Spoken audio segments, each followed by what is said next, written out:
Yo, c'est Bros Figures et bienvenue dans cette toute nouvelle vidéo.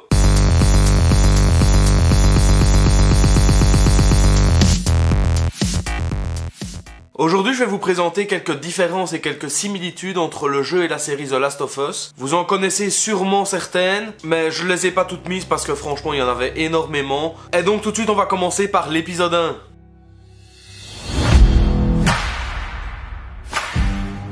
Donc on commence par le premier infecté aussi bien dans la série que dans le jeu. Donc Sarah se réveille chez elle dans les deux cas, sauf que dans l'un des cas, dans le jeu, Joel rentre chez lui pour prendre une arme afin de tuer le premier infecté. Et donc dans la série, Joel est parti rechercher Tommy en garde à vue. Un moment qui m'a vraiment marqué, c'est le moment où on voit les panneaux. C'est un passage que je me rappelais dans le jeu, je sais pas pourquoi, c'est un petit passage très rapide, mais franchement, quand je l'ai vu, j'ai été vraiment très content. Là, j'ai vraiment compris qu'ils allaient respecter très fort le jeu. Et puis on a la scène de la grange en feu, qui est aussi un superbe passage, vraiment bien repris. La seule différence qu'il y a, c'est que dans la série, la grange est à gauche et que dans le jeu, la grange est à droite. Mais à part ça, c'était exactement la même scène. L'arrivée dans la ville, elle est vraiment marquante sur le fait qu'on ressent beaucoup plus la panique dans la série que dans le jeu. Et alors survient l'accident de voiture, donc au moment de reculer, Joel, Tommy et Sarah se prennent une voiture par la gauche, tandis que dans la série c'est un avion qui s'écrase. Le seul truc que je me demande un peu, c'est comment ça se fait que cet avion, à ce moment-là, quand tout commence, j'ai trouvé ça un peu gros, mais la scène était vraiment magnifiquement bien tournée, et la scène donnait vraiment très bien, avec des superbes effets spéciaux. Franchement, ça m'a mis une claque dans la tronche. Et quand on commence un premier épisode avec des scènes comme ça, on se dit que la série ne peut être qu'une bonne série en fait. Cette scène du soldat, je sais pas trop comment en parler parce que je crois que j'ai pleuré à chaque fois que je l'ai vu. J'ai eu ma petite larme à l'œil parce que on se met un peu à la place de Joel à ce moment-là. I'm sorry. Please don't. Et donc le fait que Tommy vienne sauver Joel et Sarah comme ça d'un tir en pleine tête, comme on le voit dans la vidéo, c'est exactement la même chose. C'est vraiment hyper bien tourné, hyper bien repris, et c'est vraiment flagrant cette ressemblance. You're okay. Move your hand, baby. Move your hand.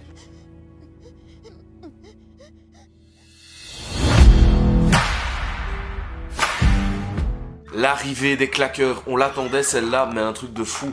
D'ailleurs, je sais pas si vous saviez, mais l'interprète des claqueurs dans le jeu est le même interprète que dans la série. Plusieurs acteurs des jeux sont repris dans la série sous d'autres personnages ou sous leur même trait, donc ça c'est vraiment sympa. Et donc les claqueurs, un passage qui m'a vraiment foutu les boules dans le jeu, et c'est vrai que là j'ai quand même ressenti la violence des claqueurs.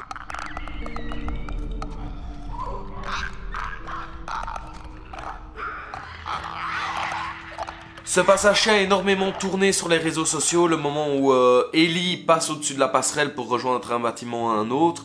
C'est vrai que moi je préfère celui de la série, je trouve que visuellement il y a vraiment un truc en plus. Donc la trame de la série c'est en 2023, 20 ans après les événements qu'on a vus avec Sarah. Ici au niveau de l'époque, très différent du jeu. Dans le jeu, la trame principale est en 2033 et l'apocalypse a débuté en 2013. C'est pour ça que dans le jeu, à certains passages du jeu, on peut voir des PlayStation 3 et des jeux Naughty Dog, qui sont le studio de création justement de The Last of Us. Donc ça c'est des belles références dans le jeu.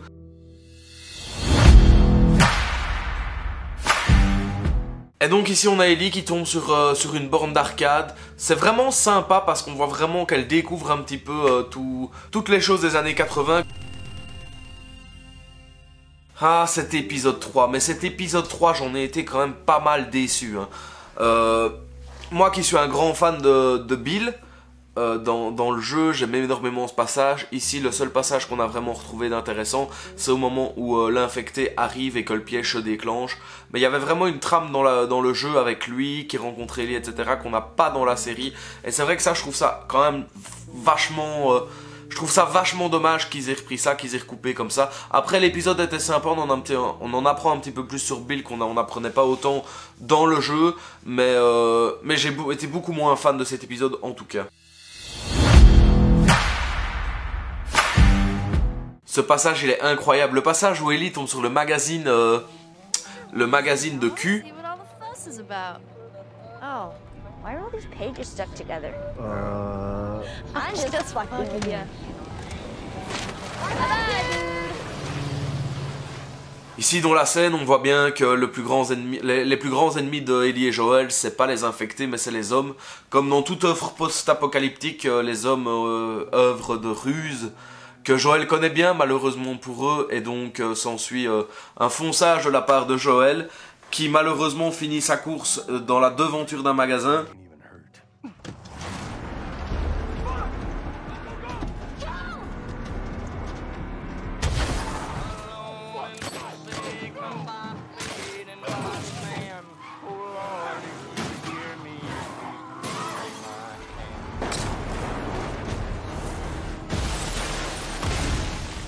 Et donc à la suite de ça, Joel se bat avec l'un des méchants. Donc c'est vraiment un événement marquant dans la série qui montre vraiment que Ellie évolue pour sauver Joel et qu'il y a vraiment un attachement qui commence à se faire. Et cette scène est vraiment très forte pour ça.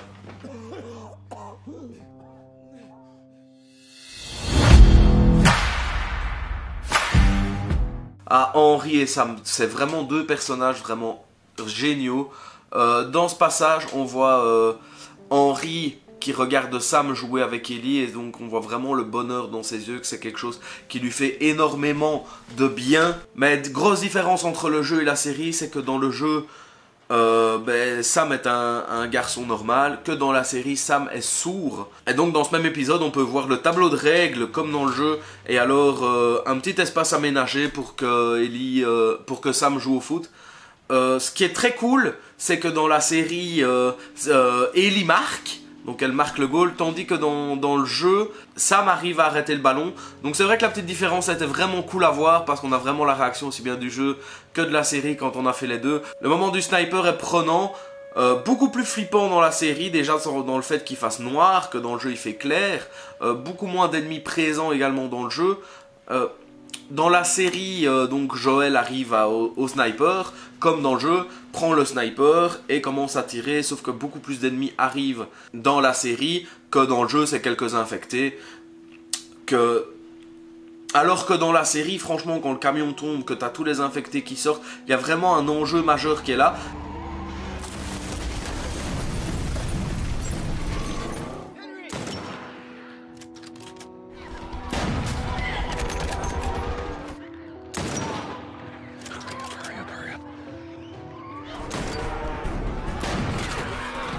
Et d'ailleurs dans cette scène, je ne sais pas si vous vous rappelez de ce personnage, mais ce personnage est l'interprète de Tommy dans les jeux vidéo, donc c'est vraiment cool de retrouver le frère de Joel sous des nouveaux traits. Sam?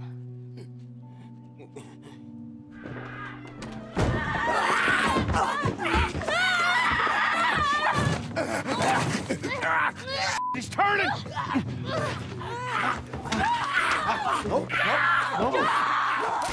Et là, comment vous dire que cette scène m'a vraiment foutu des frissons.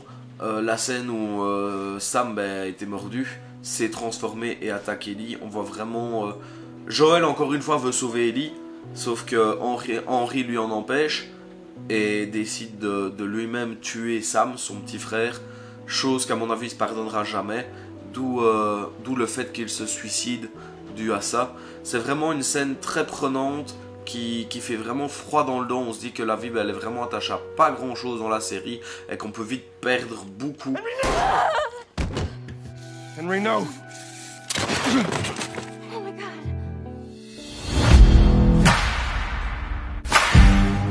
Ici on a les retrouvailles de Joel et Tommy. Vraiment un moment intense parce qu'on attendait ça depuis l'épisode 1.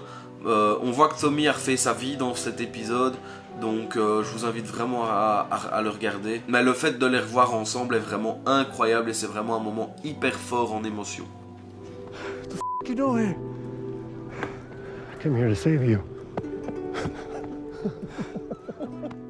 Ce passage avec les chimpanzés, je m'y attendais vraiment pas, j'avais vraiment zappé qu'il y avait ça dans le jeu, ça fait quelques années que je ne l'ai plus fait. Et comme vous le voyez, sur chaque scène, c'est vraiment identique. Les similitudes sont vraiment incroyables et j'espère que vous les voyez jusque maintenant. Dans les deux cas, Joel se fait attaquer. Dans un cas, il est au premier étage et il tombe dans une barre d'acier qui dépasse. Donc il se blesse.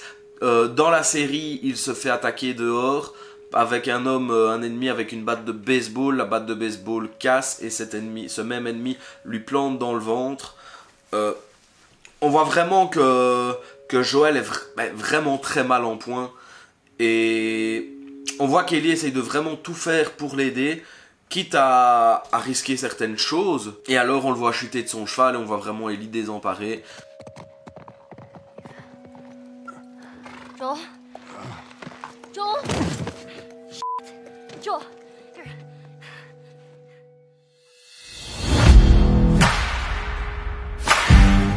Je vais pas m'attarder sur l'épisode 7 parce que ça vient d'un DLC du jeu The Last of Us qui se passe la première fois qu'Ellie se fait mordre, il me semble.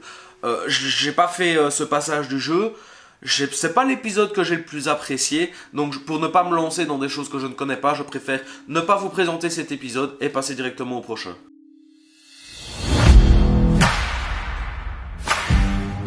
Ici on voit qu'Ellie essaye de vraiment tout faire pour aider Joel en essayant de trouver des médicaments pour le soigner. Mais la chose la plus importante dans cette scène n'est pas vraiment sa ressemblance, c'est que le protagoniste de gauche, c'est l'interprète original de Joel dans les jeux. Donc c'était vraiment chouette de le revoir. Il y a vraiment eu un petit quelque chose avec lui, je trouve, dans les jeux. Et le revoir à l'écran dans un personnage avec un caractère tellement différent montre vraiment qu'au niveau jeu d'acteur, il est incroyable. Parce que savoir faire des personnages comme ça dans le même univers et être face à l'histoire qu'on a déjà vécue doit être vraiment quelque chose de très compliqué. Et il l'a fait vraiment avec brio, il est incroyable dans la série. Ici on voit la scène de Ellie qui va se faire trancher par ces deux cannibales. Et dans cette scène, Ellie avoue qu'elle est infectée, qu'elle a été mordue, et donc ceci change la vie. Et grâce à cela, Ellie arrive à s'en sortir en tuant l'un des deux ennemis, en courant, en se faisant tirer dessus. What'd you say? Everything happens for a reason, right? What did you say? Everything happens for a reason, right? She would have turned by now. It can't be real. Looks pretty fucking real to me. No, she would have turned by now. This isn't real. That looks pretty fucking real to me.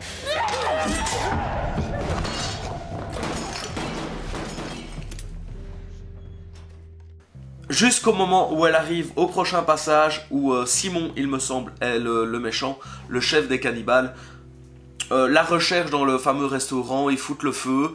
Et on arrive à ce passage où on voit vraiment Ellie avec la rage. Ils ont voulu la buter, elle a réussi à s'en sortir. Et on voit vraiment l'énervement et le carnage qu'elle peut faire. Et ça, c'était vraiment cool de voir ça. Enfin avoir un peu d'action pour le manque d'infectés qu'on a. Car ouais, c'est un peu ce que je reproche à The Last of Us, c'est qu'on ait trop peu d'infectés.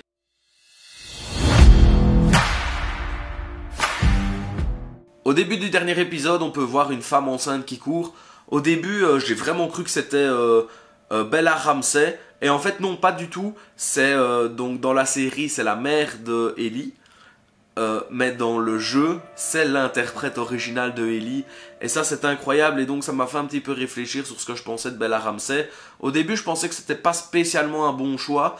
Mais c'est vrai que maintenant, avec l'hésitation que j'ai eue en regardant l'épisode 9, je me dis qu'ils ont fait un choix magnifique. Parce que j'ai vraiment douté. Et Bella Ramsey fait très bien le rôle d'Ellie jusque maintenant. À voir ce qu'elle va en faire dans la saison 2, mais je suis très content qu'il l'ait choisi au final pour faire Ellie dans la série. Ici, la plus belle scène du jeu, je pense que j'ai refait 3 fois le jeu The Last of Us pour cette scène. Cette scène avec la girafe est vraiment à couper le souffle, elle est vraiment prenante, on se dit vraiment que la nature a repris ses droits. Et alors, ce qui est encore plus incroyable, c'est que dans la série, ils ont utilisé une vraie girafe pour cette scène, donc je pense que pour Pedro Pascal et Bella Ramsey, ça doit être vraiment quelque chose d'incroyablement incroyable.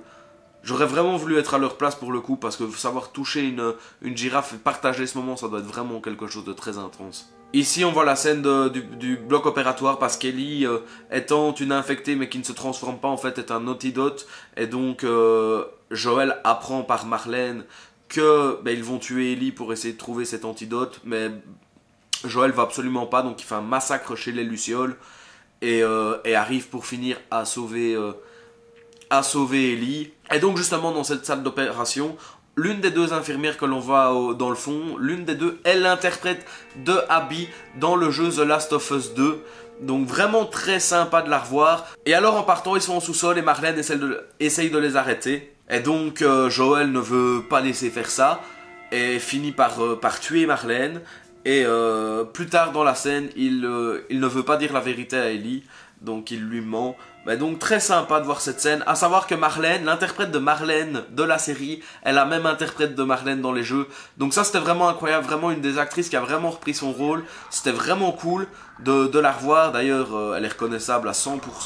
Donc pour vous dire le boulot qui a été fait sur le jeu est vraiment ouf. Et donc voilà les gars, c'était quelques similitudes entre le jeu et la série The Last of Us. Et si vous aimez ce contenu, n'hésitez surtout pas à vous abonner.